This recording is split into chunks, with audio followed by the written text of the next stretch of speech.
क्या नाम है आपका? मोहम्मद जाकिर हुसैन। मोहम्मद जाकिर हुसैन। जय श्री राम से लेकर आपको कोई तकलीफ है क्या?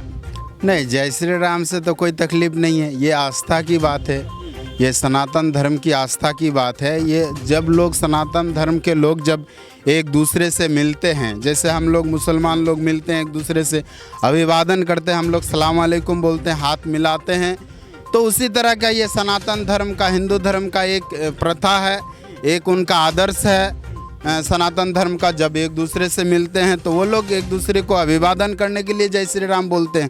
अब पता नहीं ममता बनर्जी को इससे गुस्सा क्यों आ जाती है। अगर वो सनातन धर्म की नहीं है तब भी तो उनको गुस्सा आना नहीं चाहिए, क्योंकि मुझे अगर कोई जय श्री राम बोलेगा, मैं मोहम्मद जाकिर हुसैन हूँ, तो मेरा धर्म भी तो नहीं कहता जो किसी की जय श्री राम सुनकर आपको नाराज़ होना चाहिए, क्योंकि ये उनकी धर्म की पद्धति है।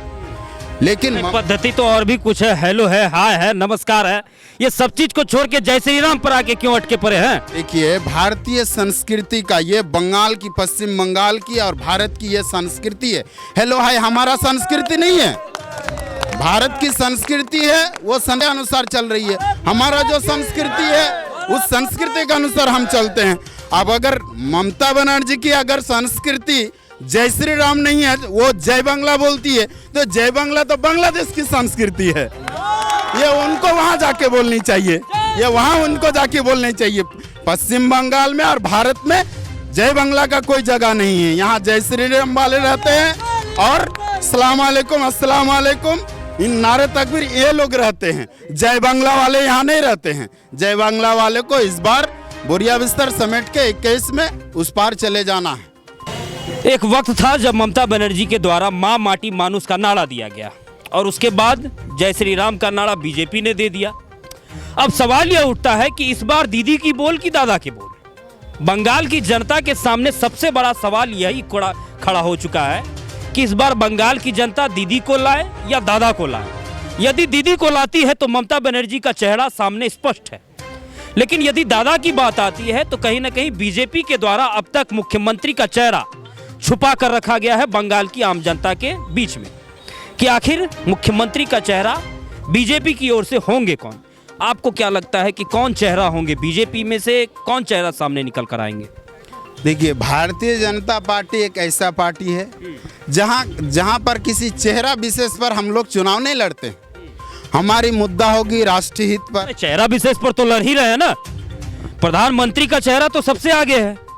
हर जगह के चुनाव को लेकर के जो है, असेंबली चुनाव से लेकर के लोकसभा तक के चुनाव में प्रधानमंत्री मोदी का चेहरा ही इस्तेमाल किया जा रहा है और आप बोल रहे हैं चेहरा मुद्दा फैक्टर नहीं। ठीक है, आपकी बात को मैं समर्थन दे रहा हूं, लेकिन मोदी जी के कार्यकलापों को हम बंगाल में चेहरा बनाए। आज जो मोदी जी ने राम मंदिर का जो काम किया, जो 370 हटाने का जो काम किया, और कृषि बिल, ऐसे अनेकों ऐसे राष्ट्र हितों पर जो कार्य किया है, वो आज हमारा पश्चिम बंगाल में मुद्दा होगा।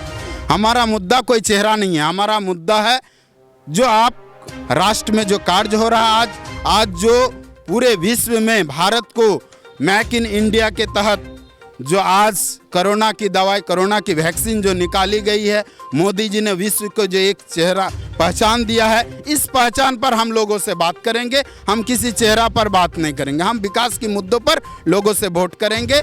उसमें चेहरा कोई भी हो सकता है। वैक्सीन को लेकर के भी तो सवाल खड़ा हो गया है कि यदि वैक्सीन लगाते हैं तो आपका वोट जो है वो मोदी जी के छाप पर चला जाएगा। देखिए, आप ऐसे लोग जो है सवाल कर रहे हैं, जो मूर्खता वाली बात कर रहे हैं। अब आप वैक्सीन वाली बात कर रहे हैं तो विपक्ष के लोग, ममता दीदी के लोग तो हमारे मुसलमान कौम के लोगों को ऐसा बात भी समझा रहे हैं जो अगर आप वैक्सीन लगाएंगे तो आपका बच्चा होना बंद हो जाएगा, वैक्सीन लगाएंगे तो मुसलमान लोग मर जाएंगे। ये जो है बीजेपी की रणनीति है। तो इस तरह का अगर अफवाह देश में उड़ाता है तो ये अंधविश्वास की काम है, इससे राजनीति नहीं होती है।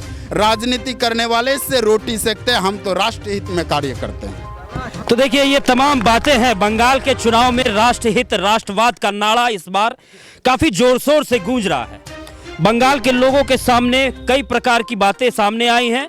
राष्ट्रवाद का मुद्दा है, व्यवस्था का मुद्दा है, शिक्षा व्यवस्था का मुद्दा है, जाम की समस्या है। कई लोगों ने, यहाँ के कई जो युवा वर्ग है वो इस बात को सहमत करते हैं कि इस बार बंगाल में भाजपा की सरकार आनी तय है और ममता बनर्जी को यहाँ से उखाड़ फेंकने की तैयारी की जा रही है। लेकिन तमाम बातों के बीच में सबसे बड़ा सवाल यह है कि क्या ओवैसी साहब बंगाल चुनाव में कुछ फैक्टर रखेंगे? क्या ओवैसी साहब के बंगाल चुनाव में आ जाने से मुस्लिम मतदाता ममता बनर्जी का दामन छोड़कर ओवैसी साहब के खेमे में जाएंगे? और यदि इस तरह की रणनीति बनती है तो इस तरह की रणनीति में सबसे बड़ा फायदा बीजेपी को होने वाला है। क्या चाह रहे हैं इस बार बंगाल के चुनाव में? आप लोगों का क्या सोच है? चुनाव में तो बीजेपी है एक नंबर में, परिवर्तन आने वाला है, बीजेपी आएगा।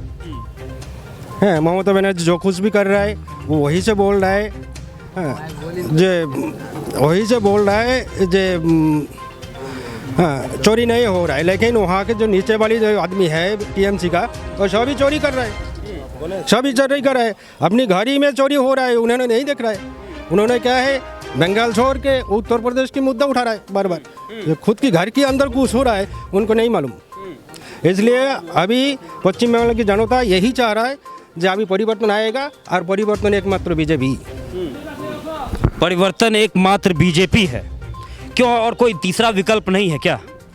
विकल्प तो कर चुका है, कांग्रेस कर चुका है, टीएमसी तो देख चुका है आदमी, अभी सीपीएम भी देख चुका है, कांग्रेस भी देख चुका है, अभी बाकी है बीजेपी।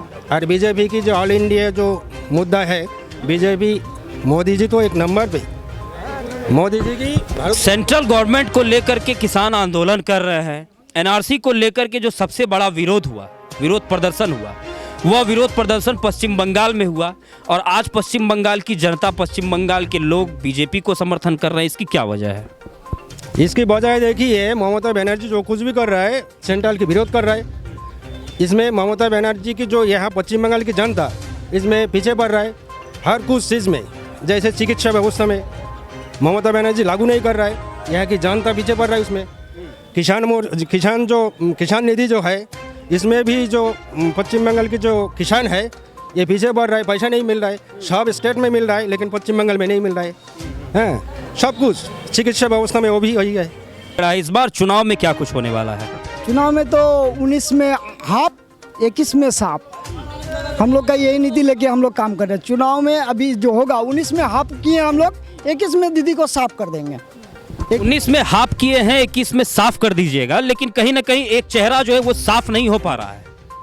बंगाल के मुख्यमंत्री कौन बनेंगे? बीजेपी चुनाव तो लड़ रही है लेकिन अपना चेहरा सामने नहीं रख रही है। मुख्यमंत्री के लिए बंगाल में हम लोग के लिए सोचना नहीं पड़ेगा सर, इसलिए सोचना नहीं पड़ेगा। मान के चलिए बीजेपी पश्चिम बंगाल को सोनार बंगला बनाने से मुख्यमंत्री कोई भी व्यक्ति को आप बना दीजिए, यहाँ पर अच्छा देख के वो बीजेपी हम लोग का सरकार खुद चुन के निकाल लेंगे।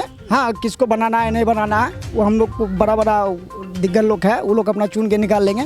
मगर 19 में हम लोग हाफ किए हैं, 21 में दीदी को साफ करेंगे। ये तो आपका कहना है कि 19 में हाफ किए हैं, 21 में साफ कर देंगे, लेकिन चेहरा तो स्पष्ट नहीं हो रहा है। जनता जो आखिर वोट करेगी वो किसे देखकर वोट करे? प्रधानमंत्री को देखकर या फिर बंगाल के मुख्यमंत्री को देखकर? बंगाल को हम लोग सोनार बंगला बनाने के लिए, एक भैया जो है पीछे से बोल रहे हैं राष्ट्रवाद, तो कहीं ना कहीं जनता के सामने राष्ट्रवाद का मुद्दा बीजेपी ने रख दिया है कि इस बार का चुनाव राष्ट्रवाद के नाम पर होगा, जय श्री राम के नाम पर होगा। अब सवाल यह उठता है कि जय श्री राम के नारे को लेकर ममता बनर्जी तो काफ़ी परेशान हो जाती है।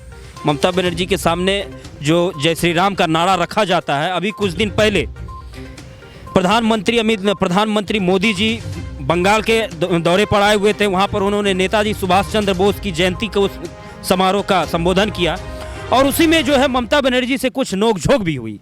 तो इसकी वजह थी जय श्री राम के नारा। तो ये तो कहीं ना कहीं साफ है कि जय श्री राम के नाम को लेकर ममता बनर्जी परेशान होती है। क्या वजह है इसमें परेशान होने की? क्या बात है? आप लोगों ने अपना टैग बना लिया है क्या? अब दीदी खुद अपने आप यदि उस जय श्री राम के नारा से झड़क रहे हैं तो वो तो झड़केंगे ही लोगों। आप दीदी को उसी जगह खड़ा होकर बोल देना था, जब पब्लिक बोले जय श्री राम तो दीदी भी बोल देते जय श्री राम। भगवान का नाम बोलने में क्या हर्ज है? हाँ, अब वो भगवान का नाम नहीं बोल के वो गुस्सा से वो तुरंत वहाँ से निकल गई। ये तो मुख्यमंत्री का काम नहीं है सर, ये तो मुख्यमंत्री का काम नहीं है। मुख्यमंत्री अगर बोलते हैं जो मेरा पब्लिक यहाँ पर जय श्री राम बोल रहा है तो हम भी जय श्री राम बोले। वो बात ठीक है, लेकिन राजनीति में जय श्री राम का नारा लाना ये तो कहीं ना कहीं गलत है ना। आप तो सीधे सीधे जय श्री राम को अपने खेमे में ला रहे हैं ना। नहीं, जय श्री राम वो खुद लेके आए हैं, हम लोग लेके नहीं आए। हम लोग का आस्था है जय श्री राम बोल के, हम लोग जय श्री राम बोलते हैं सर। ठीक है। अब किसी का आस्था है अल्लाह बोलने का तो वो अल्लाह बोलेगा, हाँ, मगर हम लोग का आस्था है जय श्री राम बोलने का तो हम लोग जय श्री राम में बोलेंगे ना। अब दीदी को अगर झड़की लगे तो उनका वो व्यक्तिगत व्यापार है, वो हम लोग उसमें कुछ नहीं कर सकते, मगर हम लोग अपना आस्था को नहीं भूलेंगे सर, हम लोग अपना आस्था को बोलेंगे ही, जय श्री राम बोलेंगे ही। चलिए एक नाम तो बताइए हमें कि मुख्यमंत्री का चेहरा भाजपा की ओर से होगा कौन? भाजपा के मुख्यमंत्री हम लोग का बड़ा योगी लोग है, प्रधानमंत्री जी है, हम लोग वही सोचेंगे। दिलीप आप जनता है, आपके मन में तो कुछ भी होगा। एक बीच में सौरभ गांगुली का नाम चल रहा था कि सौरभ गांगुली को जो है भाजपा मुख्यमंत्री बना दे, और भी कई नाम है। तो हम लोग को तो हम लोग का दिलीप दा है, हाँ, राज्य प्रेसिडेंट दिलीप दा ही सोचेंगे उसके लिए क्या करना है नहीं फिर करना। ऐसा तो नहीं कहीं दिलीप घोष को ही मुख्यमंत्री बना दिया जाए? बना दिया तो अच्छा है, संगठन के लिए, संगठन को तैयार किया उन्होंने, उनके लिए अच्छा, हम लोग के लिए भी अच्छा। दिलीप दा का जैसा मुख्यमंत्री हम लोग को सामने मिलेगा तो और हम लोग खुशी हो जाएंगे और ज़्यादा से काम करेंगे।